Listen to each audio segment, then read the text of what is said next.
औज़ुबिल्लाहिमिनश्शैतानिर्रजीम बिस्मिल्लाहिर्रहमानिर्रहीम रब्बि ज़िदनी इल्मा। आज का लेक्चर जो है वो चैप्टर 4 है, जिसमें हमने मल्टीपल स्टेप इनकम स्टेटमेंट और सिंगल स्टेप इनकम स्टेटमेंट बनानी है। और इसमें आज हम डिस्कस करेंगे प्रॉब्लम 2 और 3 को। इस लेक्चर में हम डिस्कस करेंगे प्रॉब्लम 2 और 3। सबसे पहले प्रॉब्लम 1 की तरफ चलते हैं, 2 की तरफ चलते हैं। The following information of the health corporation covers the year ended December 31, 2012। तो ये इनकम स्टेटमेंट बना के दी हुई है उन्होंने। ये सिंगल स्टेप इनकम स्टेटमेंट है, जिसमें रेवेन्यू सारी इकट्ठी किए हुए हैं उसने, और एक्सपेंसेस उसमें से माइनस किए हुए हैं, और नेट इनकम गिवन है। और रिक्वायर्ड में जो है वो कह रहा है कि change this statement to a multiple step format as illustrated in the chapter. तो अब इसमें हमने इस क्वेश्चन को मल्टी स्टेप इनकम स्टेटमेंट में लेके चलना है। तो यहाँ सबसे पहले उसी तरह इसका नाम लिखेंगे, लस्की corporation,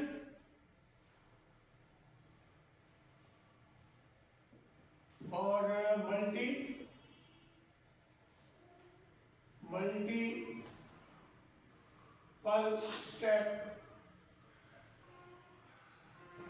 multiple step income statement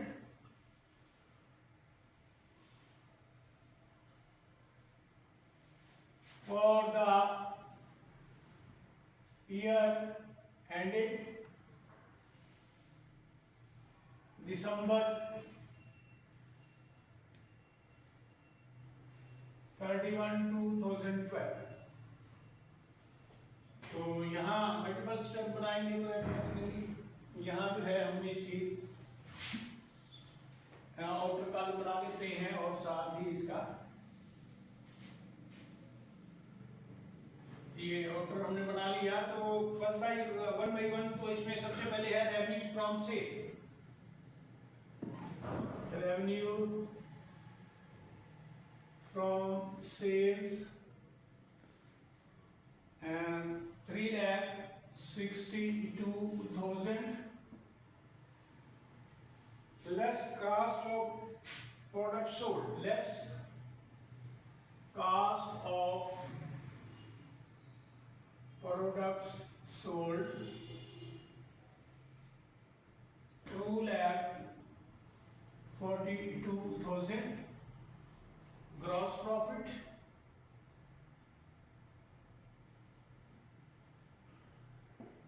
तो इसको यहाँ इसमें से माइनस कर लेंगे।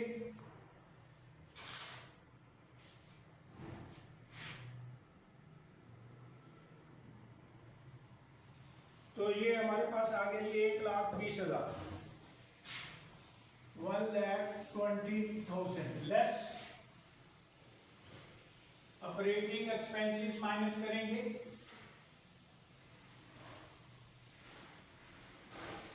ऑपरेटिंग एक्सपेंसेस में वन बाय वन हम इसको देखते हैं। तो यहाँ जो है सेलिंग एक्सपेंसेस हैं और एडमिन के एक्सपेंसेस हैं। सेलिंग जो है हमारे पास वो है 47,000, और एडमिन के हैं 11,400। इन दोनों को इसमें से इनको जमा कर लेंगे तो ये आ गया 58,400। तो ये आ जाएगी ऑपरेटिंग इनकम।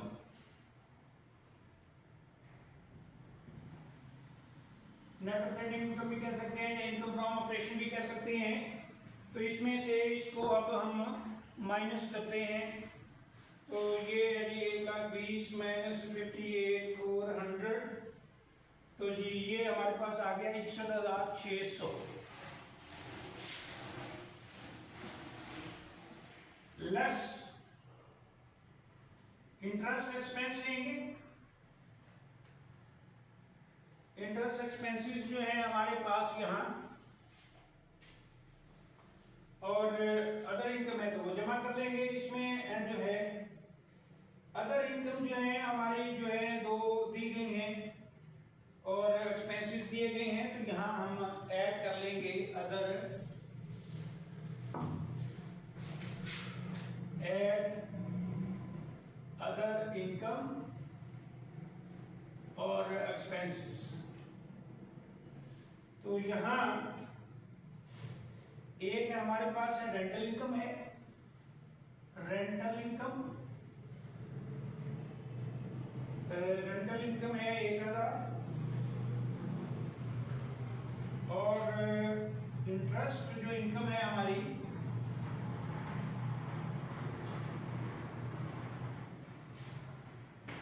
2400 2400 है। और इसी तरह इंटरेस्ट एक्सपेंस है, इंटरेस्ट एक्सपेंसेस जो है 2200।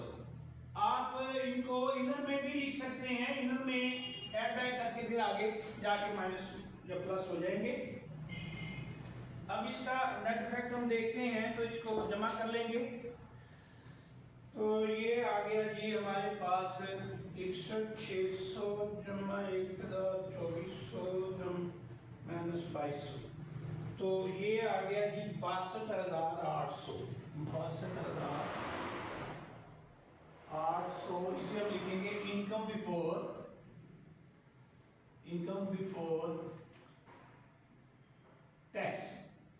टैक्सेस, तो लेस फेडरल टैक्सेस और इनकम, ये हम इसमें से अब फेडरल जो है टैक्सेस हैं वो माइनस कर देंगे। ये federal and state income tax, federal and state income taxes, तो ये हमारे पास इस वक्त जो दिए हैं वो 20,300,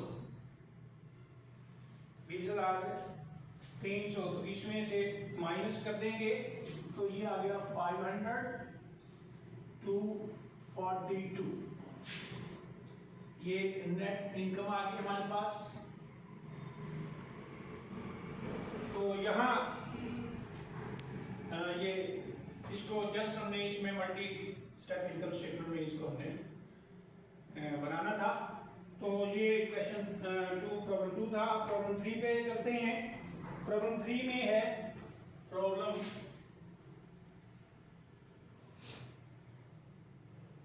4-3।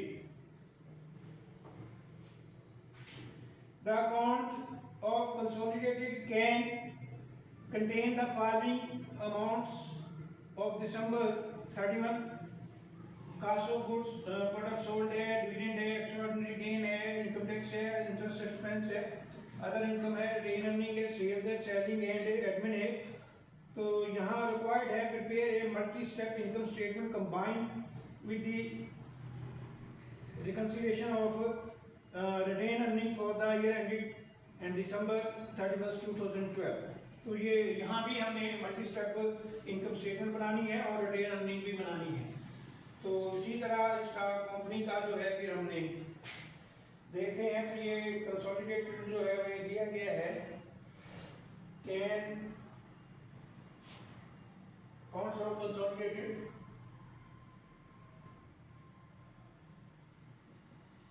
Cans multiple step income statement for the year ended, for the year ended है December 31,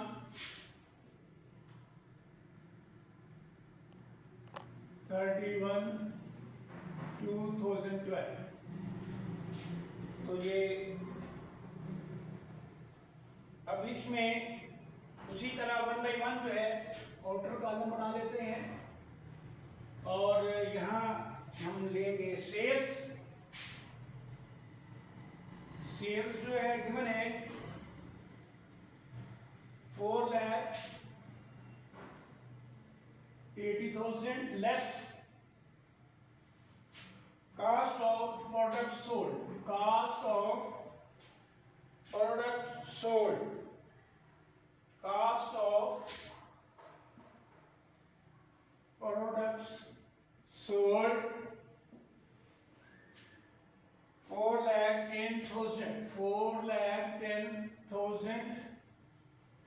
ये ग्रॉस प्रॉफिट आ जाएगा, ग्रॉस प्रॉफिट।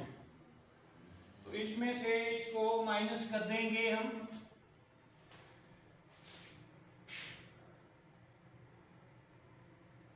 $70,000।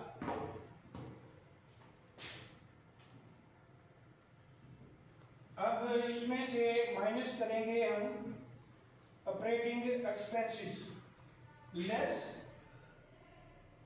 Operating expenses.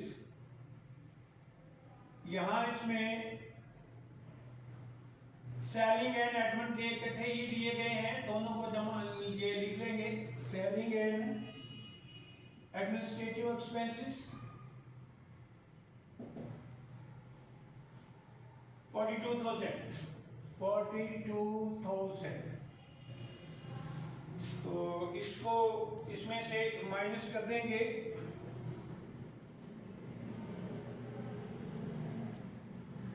तो ये आ गया जी हमारे पास 28,000। ये आ गया ऑपरेटिंग इनकम या इनकम फ्रॉम ऑपरेशन। अब इसमें अदर इनकम्स को और उसको हम ऐड बैक करेंगे। अब इसमें अदर इनकम को अगर हम देखते हैं तो ये डिविडेंड हमारे जो है यहाँ जो है अदर इनकम है 1600। अदर इनकम जो है वो ऐड करेंगे,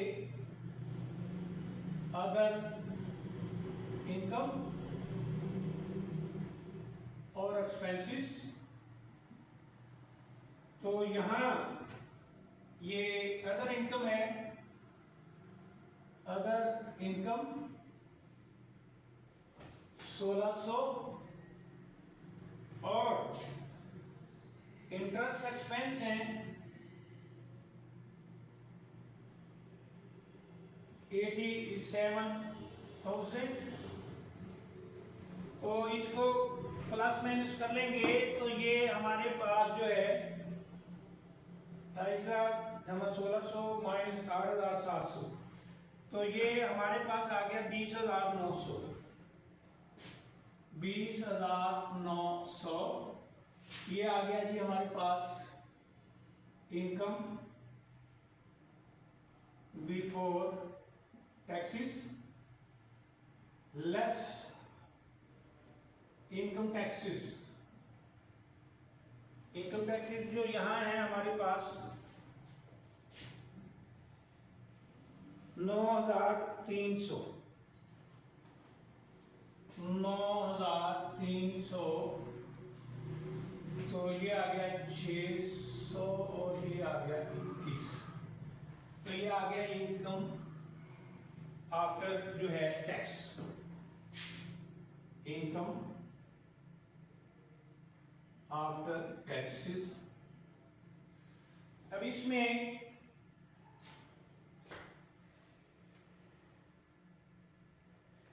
एक्स्ट्रा ऑर्डिनरी जो है इन्होंने दिया हुआ है नेट ऑफ टैक्सेस है, तो यहाँ ये आफ्टर टैक्स और यहाँ बिफोर एक्स्ट्रा ऑर्डिनरी भी। तो extra ordinary items, extra ordinary items में यहाँ हमारे पास जो है इस वक्त है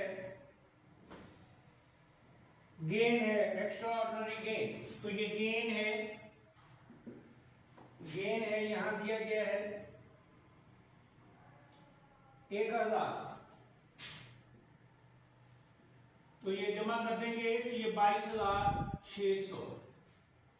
तो ये जो 22,000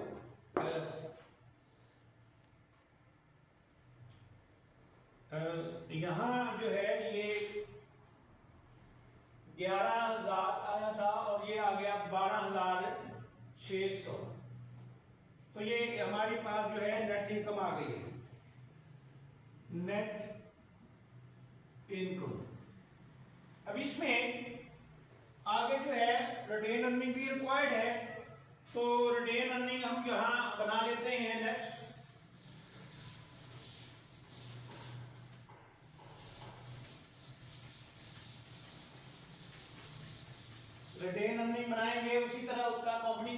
लेंगे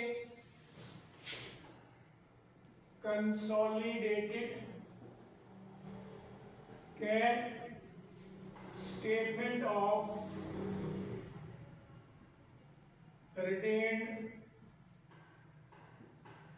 earnings for the